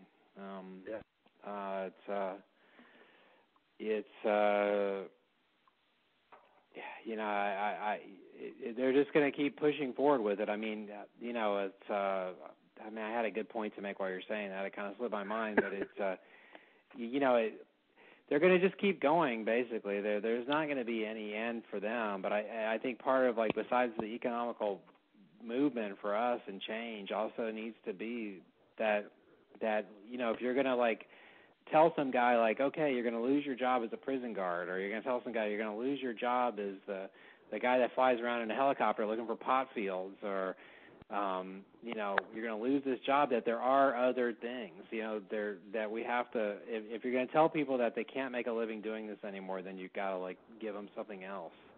And that's where the shift is going to have to become, and that is, unless Americans become focused on, like, how are we going to, like, deal with energy, how are we going to deal with water, how are we going to deal with food, and not, like, creating jobs that are based around, like, punishing people because they didn't have energy, water, or food. You know what I mean? Yeah. It's like, so, it's tricky. I think, maybe one of the first steps, though, if this thing was going to be incremental, like you say, would be to start with medical marijuana, and also start by trying to release as many nonviolent, especially marijuana offenders that are imprisoned right now. Right, especially people who are stuck, especially the ones, state mandatory minimum, or the federal mandatory minimums, and taking the rights away from the judges to decide for themselves who should be in for how long, Yeah, and that's, they've repealed, like, the one law that they had that made getting caught with the punishment for getting caught with crack cocaine like 100 times harsher than powder cocaine, which is obviously based towards, like, black people. Exactly. I just don't know. I don't know how it's going to turn out, but I'll just keep repeating it over and over again, that I think right now in the reform movement, we've got to, like, stay focused on the economics of this thing, because that's how they ended Prohibition. And really, the pocketbook is the only place where we can fight this, this war, and where we can change people's minds is with their pocketbooks. Yeah, because it gets all down to money talks and bullshit walks. It's I mean, that's sad. The only thing. You're never going to convince people to legalize marijuana because it helps with your glaucoma or any of that. None of that is ever going to, like, change people's thing. It's got to be money, money, money, money. And if you can prove to society that decriminalizing marijuana will lower the crime rate, that it will help our tax base, it will help our tax revenues, it will help everything across the board. If people could witness it and see it, it would just be so cool if at least just one state could just do it and just see what happens. I mean, if you could have someone would actually try it out. Mm-hmm. Well, somebody is, and that's what I was, not as a state, but I was wondering how much you kept on what Denver City Limits has been doing. I get all these little newsletters I watch, like the Sensible thing and all that. I'm not totally up on it. Why don't you tell me? Yeah, the decriminalization is going pretty smooth down there. There are way up in Seattle, like they outlawed smoking cigarettes. So what you can do if you want to smoke a cigarette and have a beer is go and join a private club. It's about $20 or whatever per year. They give you a little card and it gets you in and out of this bar, where it's a social club and you can smoke. Well, they're getting those established in Denver, and there are glass blowers setting up tables right there in these little smoke dens, essentially a place where you can sit down and have a drink and smoke, buy a glass piece. And apparently, as far as I know, they've been prosecuting nobody for it. They aren't telling people, hey, you got to not do that. It seems to be working. That's great. Well, I mean, that's totally excellent. I mean, I hope it works. I watched some of the 420 rallies from Denver. It was amazing to see the huge turnouts. Oh man, that's where I did all my work with NORML back in '96 when Ken Gorman was still running for governor before he got in trouble. And I saw a lot.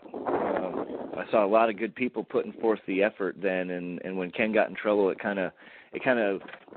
didn't kill the movement, but I mean, the federal government stepped in and took away all of the computers for NORML that were stored in his house, which took all of the anonymous signed petitions and put them into the hands of, and so people that were in the movement a lot of people got scared. I mean, I was young and I even left. It was like, I'm on video footage like freaking crazy here. Is somebody going to come knocking on my door because I've been in Ken's house? What's going to happen next? Fucking Nazis. Well, Kevin, during the filming of your documentary, were you ever arrested or almost arrested? I got detained a couple of times in some of the prison situations. Like when I went to go film Sheriff Joe, I'd asked the people in his office 100 times that, we were going to come and we were going to film the exteriors of this prison the day before the interview, and all these people that were there like, yeah, and I was like, okay, I'm going to come on a Sunday afternoon and I'm going to film the exteriors of all these prisons. No problem. Okay, well, names, numbers, everybody knows, everything's cool. Well, sure enough, we're out there filming the exteriors of those prisons. Boom, we get detained. And it was just like total Twilight Zone. And when I go to call the woman that told me I could do it, the guy that was arresting me never heard of her office. All of a sudden the woman didn't work there anymore, and it was I was sitting there going, this is, I can't believe this is classically, this is really happening. Wow. They held us for a while. We had a couple other funny instances.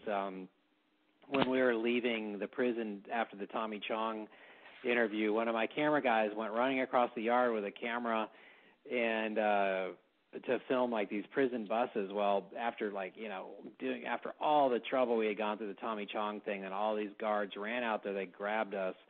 They wanted to go through all our tapes, and they'll always use this bullshit stuff of that footage, or if you got a shot of that bus over there, that could help a prisoner escape. It's just how is a picture of a bus gonna help a prisoner escape? I mean, what?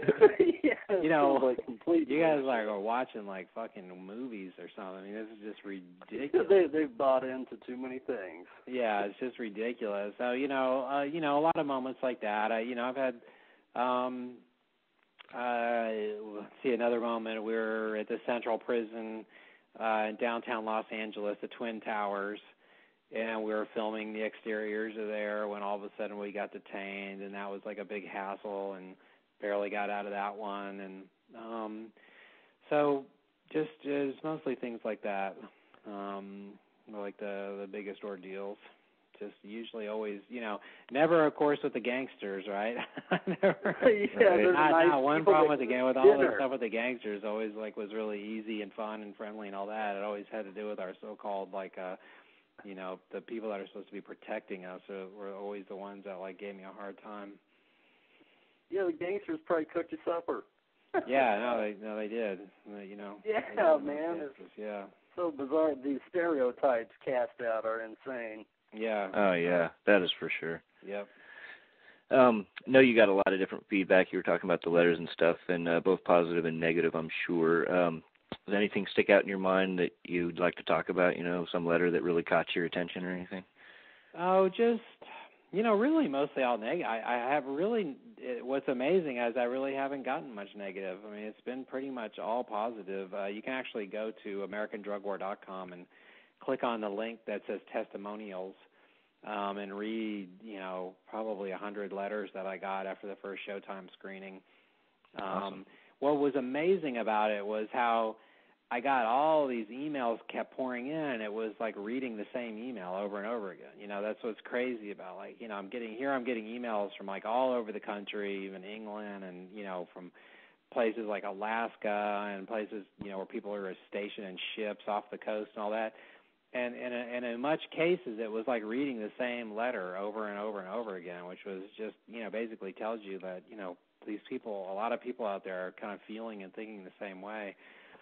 Yeah. Just a lot of, amazing stories. People just kind of saying, I always knew it, I always felt it, but, it was great to see finally someone put it in type of the nutshell that you did and all that. And so, that, meant a lot to me. Definitely. Awesome. I agree with it's nice knowing that you got all that, because I wholeheartedly agree. I was turning some people on. I just got back from vacation yesterday, and I was out in the Midwest, so I was turning all my friends onto it while I was out there. And one of them, he picks me up. I was like, "Hey man, you got to check out this movie." And as soon as I was like, it's called American Drug War, and he's like, "Oh, The Last White Hope." I was like, "Oh, cool, right on." Wow, love to yeah, hear I turned it on to a few people, and it blew their mind. Oh, cool. That's very cool. Well, I just hope that we can keep spreading it out there. It's a long uphill battle to get something like this out there, but we're slowly doing it, and hopefully Showtime is going to play it some more. I signed a 2-year license with them, and they played it 40 or 50 times in the month of March, which gave it a good injection in the arm. Now they pulled it off the air right now, but if anybody listening to this podcast wants to help, something that would be a big help to me and I'd like to think to the movement would be to go to Showtime and tell them to bring it back on. I know they have plans on it, but I know that if they get letters, it would help. Oh, for sure. I will. I'll put the word out as well as soon as we're done with this. We all got the big network, so I'll push it out there. Cool. Yeah. Have you tried other avenues like downloadable torrents, stuff like that, to get this out? Well, yeah. I mean, that just happened without, that happened without. Actually, the torrent thing was kind of annoying to start with, because I had sent some earlier versions of the edit out there to film festivals, and it was by no means something that I wanted to be seen by anybody other than the couple of guys judging for the film festival, and ended up on that Pirate Bay, and I asked the guy in Pirate Bay to take it down. He was like, "No way, we're not taking it down." I'm just like, "Yeah, but it's the wrong edit. You're not helping me." Yeah, you're not. Look, I'll give you the. If you just wait a little bit, I'll give you the right edit to put up there. So yeah. I don't know. Hopefully by now they've got the better edit up on all that Pirate Bay stuff. I don't know. I can't keep it. That's pretty huge too. A lot of people are really into that. I know. Yeah. We had just worked on a book, me and the editor of these podcasts, and we put not even the first edition out for torrent. We've had over 30,000 downloads and a lot of comments, stuff like that. It's a great book too. My thing is that Showtime owns the internet rights to it in America. Oh wow. couple of years anyways, but, I can't stop all the crazy, black market stuff. Really pissed about it. Yeah, whatever. They, they don't care, but they got their money's worth, so. Did making this film open new doors to you, make you see things, different lights, anything like that? Yeah, definitely. One of the things is that I think, I worked with Alex Jones for a couple of years before I did this. We're actually really close friends, and it was like I was starting this thing off with Alex, and I kind of had to do my own thing. But starting off with Alex helped me. Alex definitely taught me the art of never turn off your camera, and don't ever back down.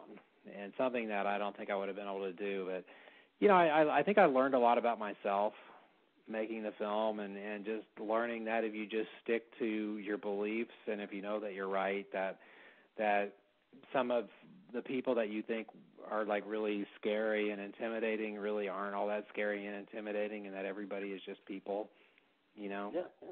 And even a guy who's like a drug czar or a big DEA person or something like that, at the end of the day, they're just still a person.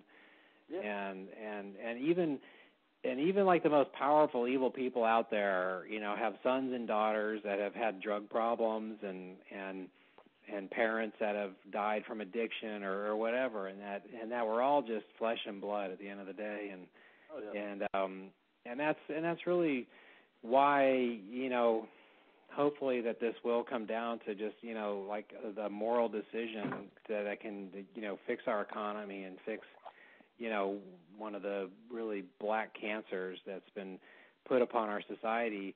And it's just so funny to me that this drug war was born by Richard Nixon, and there's not a person out there right now that would sit there and tell you that Nixon was a great president and we should uphold his value system, and he was such a moral guy and we should keep and yet here we are 37 years later with his DEA and his drug war and his fake drug scheduling, and yet everybody's okay with that, and it's just crazy. That's a really good point, because you look at the most classic comic in based on a president, and I'm not a crook. It's like that. It's just kids do that now. It's accepted. You'd be hard pressed to find even the most conservative Republican types that will be Nixon was great. No, nobody is going to tell you Nixon was great. And yet here we are with his DEA and his drug war, coming on 38 years. And, if I disappear here for a second, guys, my phone may die, but I got another phone to call in on, so. Okay. You're forgiven. Thank you. Kevin, I got a question. Probably doesn't deal much with the movie here. What drug enslaved the most people in history? Wait, say that again? Nobody ever gets this right. I said, what drug enslaved the most people in history? I'm still missing you. Inflated? What's the word? What drug enslaved the most people? Enslaved. Enslaved. Yeah. Enslaved. In history. Is this like a question where you know the answer? I know the answer. Yeah. You know the answer. Okay. So obviously I'm going to say the wrong thing by saying some sort of opiate. Ruined it. No. So actually, alcohol or tobacco. Sugar. Sugar. Okay. Good. Yeah, that's actually a good quote out of a book, Food for the Gods. Yeah. Which is real good on a lot of it. He got me on that one a couple weeks ago, too. Yeah. I've been asking everybody.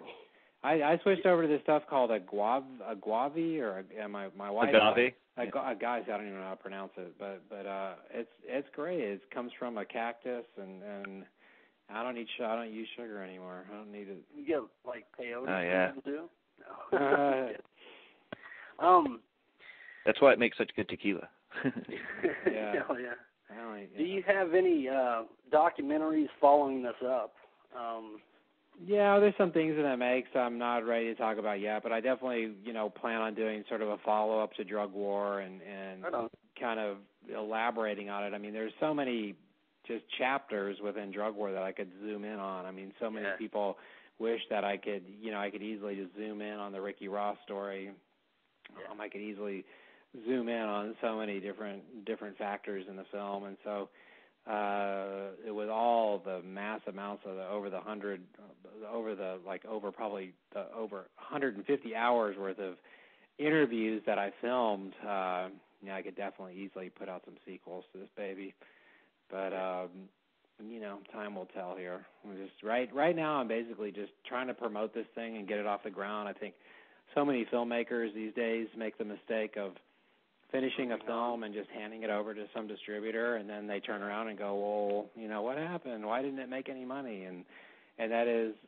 we live in a world right now because of the digital cameras and everything like that, where there's 200 new movies coming out every week on DVD, and so if you want to try to keep your thing out there and keep it going, you've got to.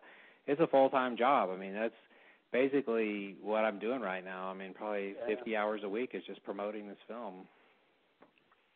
And I plan to just keep doing that for a while until I could just kind of, we're working on trying to break some national news stories or whatever it takes to try to launch this thing a little bit more into the public consciousness than it is, but we're slowly getting there. Yep. Well, hopefully with things like this interview and more interviews like this that I'm sure you do regular enough and you out doing the lectures and stuff, hopefully, it just keeps spreading the word. And I'll tell you what, this conversation alone, my wife and I have just been discussing this on and off since we've been married, is, when am I going to step up and start being politically active again? And I don't mean showing up to vote, but I mean stepping out into the limelight again. And she's completely comfortable with it, which is just great that I've got, that kind of support, because in my own state of, I've been in kind of fear of stepping back out into it.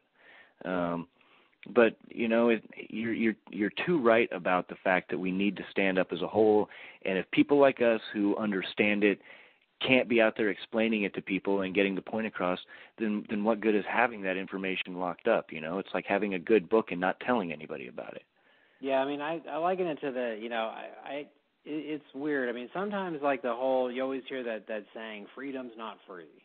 And I'm always really annoyed when I hear that, because I so often think that they say that as just a way to justify the military and all that. But, when you flip that thing over, that freedom isn't something that we can take for granted, and that if we want to remain free, and if you want to remain free, that you can't turn your back on the truth. And if you want to be a free man, and you see that people are getting away with murder and people are getting away with something unjustified for their own gain, then you can't expect to stay free. Nope. And it's interesting that you bring that up, because I was actually in a heated discussion with my brother, who's a very intelligent person, about the fact that he said freedom isn't free. And I mean, he's a classic Leo, stick out the mane, and that's him getting mad, and me sitting there, classic Aries, with my horns up, saying, no, dude, you don't understand. Freedom is not a tangible thing that can be bought or sold, man. Yeah. Yeah. It is free because it can't be anything but. Yeah. Yeah. But people can definitely try to take it away from you. Oh, man, that is it's always the people that want to take it away from you are the ones telling you it's not free. Exactly. And that's take it all the way back to the very beginning, when essentially the Bible was written in the beginning of our agricultural revolution. Man started growing things and being able to hold food over his fellow man. And that was the beginning of it, Yeah. And I mean, there are quotes in the Bible too that kind of refer back to the hemp plan and absolutely. And it's just endless. I mean, it just seems like you would. I always thought when I was younger and I kind of started becoming aware of what was going on with marijuana, and I got beyond the ages of just I'm trying to get high and all that, and I started becoming exposed to different ideas. Well, the second that I heard some older hippie guy tell me about our founding fathers used to smoke hemp and they did the second I heard that, I was like, argument over. You know what I mean? I was like, yep, as exactly. soon as everyone finds that out, this whole thing will be over. Just how can anybody continue this knowing that? Yep. One of the things I used to tell people is it's just always a great fact. It's, the oldest piece of paper in, any kind of archaeological find, oldest piece of paper in existence is made from hemp. And the writing, it's a piece of paper from China. And on that piece of paper is it was a list by an apothecary of medicinal plants of the area and what their uses were for. And, of course, cannabis was on the oldest piece of paper in history, stating its uses for headaches and nausea, straight up. But you don't understand. It causes hallucinations, and it's bad for you. Correct. It's like, I tell you. You could go. One of the funniest things right now, you go to the DEA, and I recommend, like, people listening to this podcast, please go. Don't be afraid to. People will go, I'm not going to go to the DEA website because they're going to log my IP. Well, so what? They get 1 million hits a day. Please go to the DEA's website and just spend some time looking. Know thy enemy. Okay, everybody out there needs to know thy enemy, because you need to embrace them. You need to love them and embrace them, and get inside of their heads, because they've gotten inside of our heads, and that's how they flip things around. The drug czar is talking about some crazy ass thing about how, he's likening. They go, there's no such thing as medical marijuana. Okay. Back in the 70s, they tried to legalize this so-and-so seed, kumquat seed, or I forgot, some sort of seed, and it turned out that it had cyanide in it. You know what I mean? And that's like their argument. And meanwhile, I always say to people, isn't it funny how you're probably never going to see a crystal meth parade or a crystal meth rally, and you're probably never going to see a crack parade or a crack rally, and yet why are we just constantly seeing, cannabis parades and cannabis rallies? I mean, what other substance has ever been known to mankind where people are willing to come together and have parades and rallies? The only thing I can think of, and it's out of my time period, it was my parents who got to experience the Timothy Leary years, Yeah. That's probably one of the only ones I can even think of, Yeah. I mean, so. And we know what happened to that, and that was strong. To me, that was stronger than this because of how pushy people were willing to be then. They were coming out of a war, and they knew how to stand up. Yeah. And they had all kinds of figureheads that were standing up and making them stand up, which I know we have the good ones now. I mean, and now it's I feel like we can add you to that list with Alex Jones and Bill Hicks, and, it's just we've got people who are willing to stand up and get other people to stand up with them, but we just don't have that huge push that we had, towards the middle and end of the Vietnam War that was, an America standing up that hadn't stood up like that since as far as I know, since the Revolutionary War, Yeah, well, maybe things will flip a little bit after this next election, and depending on how this Iraq thing unfolds, and it's going to be really interesting once Bush gets out of office, if he does leave, unless there's a sudden nuclear attack on Los Angeles the day before the elections, or he's going to be surprised. He implements his dictatorship. Well, that's what we were. My friends and I were talking about that months before the election last time. Is he just gonna make a state of emergency enough that it just completely stops the election? There's no telling. I think it's pretty safe to say that these people are they are the most ruthless criminals in the history of the world. And they have the capacity to do that kind of thing. Yeah, I don't think the planet Earth has ever seen a group of criminals more organized and more ruthless than this group that's in the White House right now. I mean, they are the most badass criminal gangsters in the history of the world. They really are. Well, they've learned from the best. I mean, that money goes so far back. You take the best of what the Roman Empire became and stick it in America and make it more easily corrupted, more easy to keep the people as cattle and out of the loop, and more easy to make money. They just pulled off in a little over 200 years, what it took the Roman Empire, 1,200 years to fully succeed and finally fail. Yeah. And it's interesting, just watching that movie Gladiator the other day. It's crazy. It's not that, in fact, we have American Gladiators on TV again. Yeah. Oh, in so many forms, I have to say get to congratulate ourselves. We watch Nitro like bouncing up in the air with a basketball and go, God, I'm so glad to be in this country. But I don't know. It's there's no telling. I mean, what can give this thing this big push? I know what you're talking about, unity. People really, I think people are afraid. When you see cop lights, like when I see someone pulled over, I instinctively slow down out of fear, and people do that. I think there's a huge fear of the government, of police, of this or that, of coming out and having a real opinion. Well, the one thing though that bums me out and makes me a little bit depressed is that a lot of like these, anti-prohibition, drug reform groups, they all have a lot of infighting. Sorry. And you got like MPP disagrees with NORML, and I'm like learning that this group, this SSDP, they're very conservative, and they all have their own little lines of judgment in the sand and all that, and so many of these people will spend more time bickering amongst themselves. And you just wish that everybody in the movement can just go, look, what side of the fence are you on? If everybody in America can just go, I think things are great and should continue down this path, or I think everything needs to change. Are you on this team or are you on that team? You got to pick one. There can only be one. You got to get on one side of the fence or the other.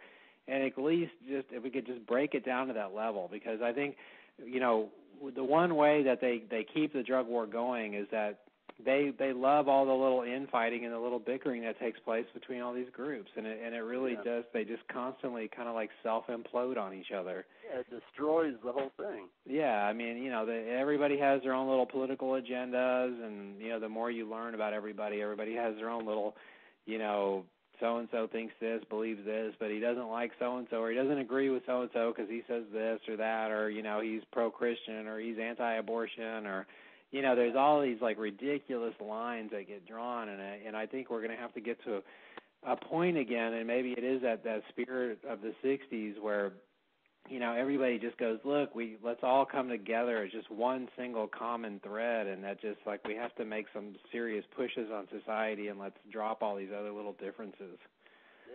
Yeah, seriously. So. Are you still... What's up, Ray? Go ahead. Yeah, what's up?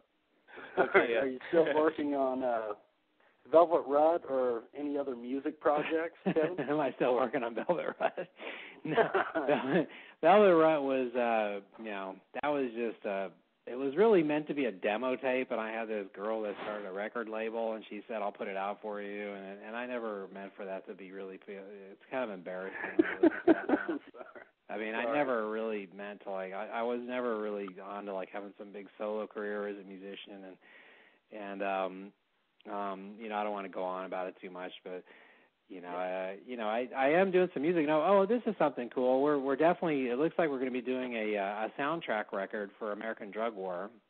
Oh, excellent. And, we're still in early stages of negotiations, but a lot of the music that I wrote that's in the film will be on like one of the CDs. I think one of the CDs will be music with vocals on it. Another one will be kind of like soundtrack music.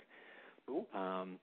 But you guys can look for that to be coming out here, hopefully in the late summer.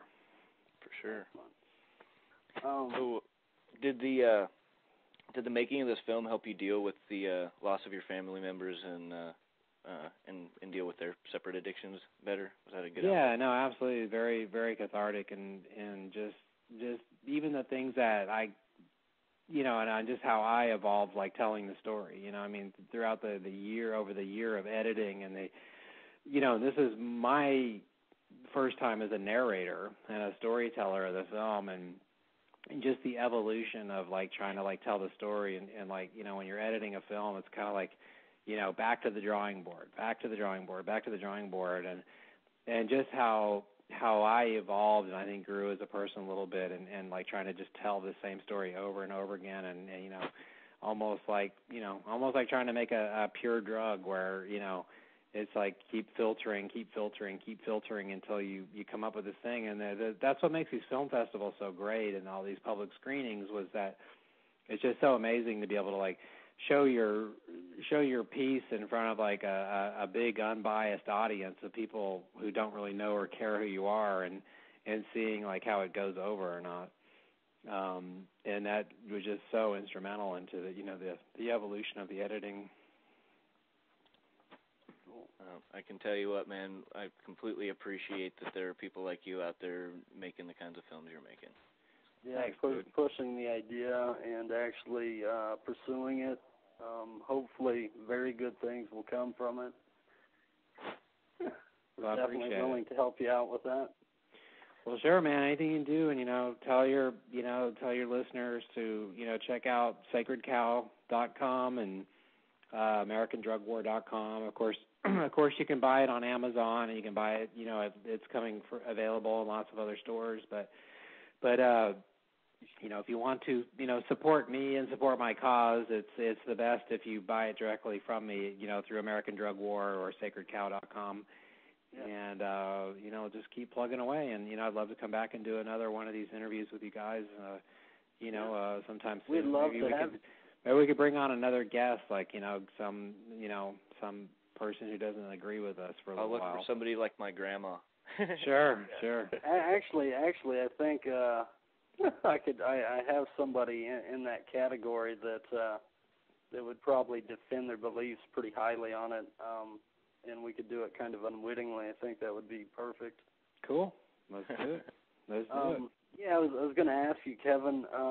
Because generally what we do, we run interviews, and a lot of them are music interviews, and in between, spots, we'll splice tracks of the music in. Right.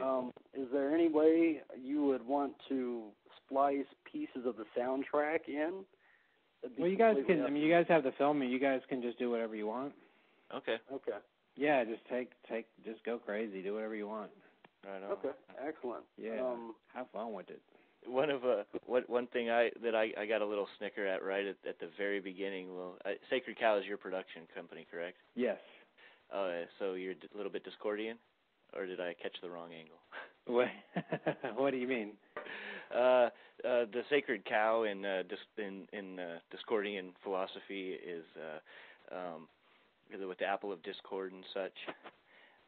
I just didn't know if you were hitting the Discordian angle, but yeah, I mean, in kind of like I know. Yeah, I mean, in kind of like it's sarcastic, but I mean, it's basically about throwing at sacred cows. But a lot of the name Sacred Cow comes from even just a more obvious place, and it just started when Bill and I were tripping a lot, and we actually had a big Brahma bull at the ranch. It looked like one of these giant Indian bulls, and we just started using the name Sacred Cow.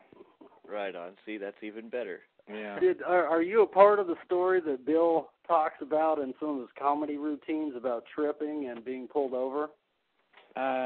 Yeah, the pulled over trip. The spaceship stories really happened, but the pulled over trip was that was kind of like a fabricated one. Right. That was the trip, getting pulled over while tripping and seeing the cop in the other mirror and all that. That was more kind of like a fabricated story. Damn it!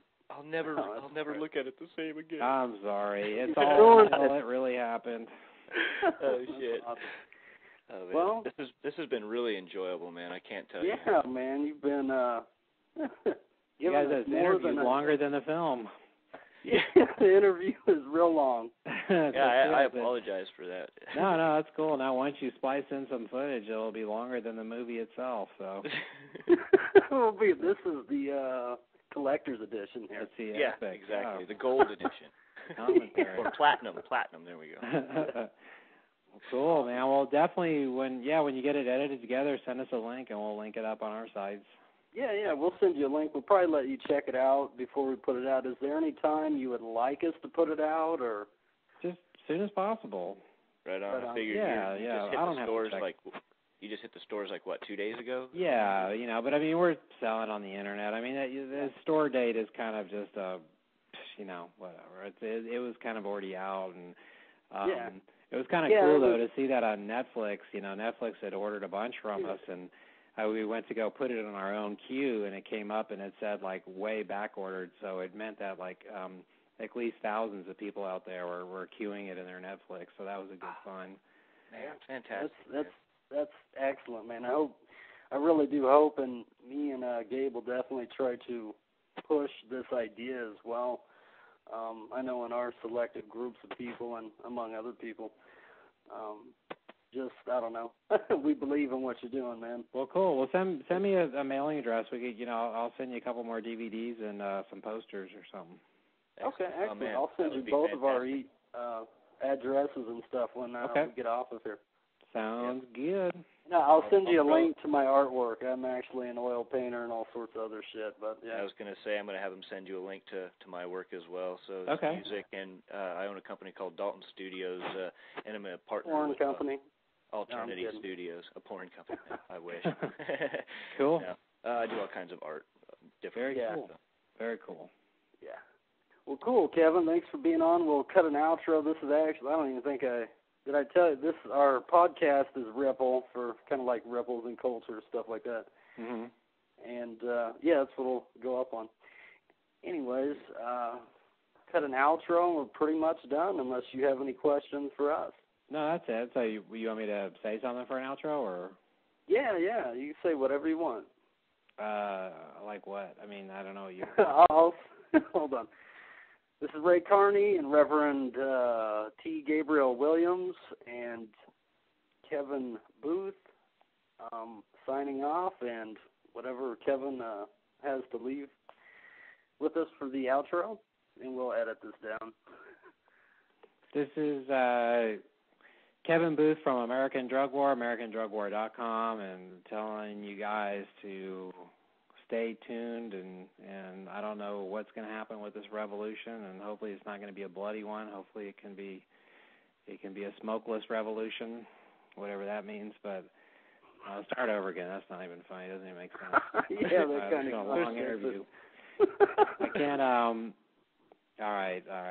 Hi, this is Kevin Booth with American Drug War, AmericanDrugWar.com, and I hope you enjoyed this 2-hour epic interview, and think for yourselves. Get out there and make your own choices and help change this world, because you're the ones who got to live in it. Colored water, drugs dropped into clear water. Good for this right now. Ripple influences the whole colored water. Ripple dropped into a clear bottle. Ripple. Nikolai Ripple. Ripple, the choice of the next generation. Ripple. Bottoms up. Trust me. Ripple. Ripple.